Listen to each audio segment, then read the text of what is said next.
Hello friends, ఈరోజు chicken curry ఎలా తయారు చేసుకోవాలో చూపిస్తాను. తప్పకుండా ట్రై చేయండి.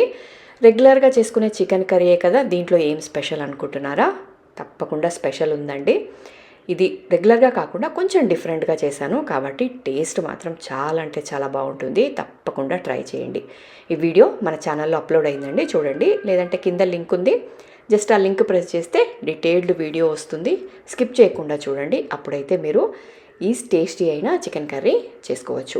అలాగే టేస్ట్ చూసి ఎలా ఉంది అనేది కూడా కమెంట్లో తప్పకుండా షేర్ చేసుకోండి. అలాగే మీకు ఈ వీడియో నచ్చితే ఒక చిన్న లైక్ మాత్రం తప్పకుండా ఇవ్వండి. ఒక చిన్న లైక్ ఇస్తే మన వీడియో అనేది ఇంకా చాలామందికి రీచ్ అవుతుంది కాబట్టి ఒక చిన్న లైక్ తప్పకుండా ఇవ్వండి. అలాగే ఈ వీడియో కనుక మీకు నచ్చినట్టయితే మీ ఫ్రెండ్స్ అండ్ ఫ్యామిలీ కూడా షేర్ చేయండి. అలాగే మన ఛానల్ని సబ్స్క్రైబ్ చేసుకోండి. ఇలాంటి మంచి రెసిపీస్ రెగ్యులర్గా నేను పెడుతూ ఉంటాను కాబట్టి తప్పకుండా సబ్స్క్రైబ్ చేసుకోండి.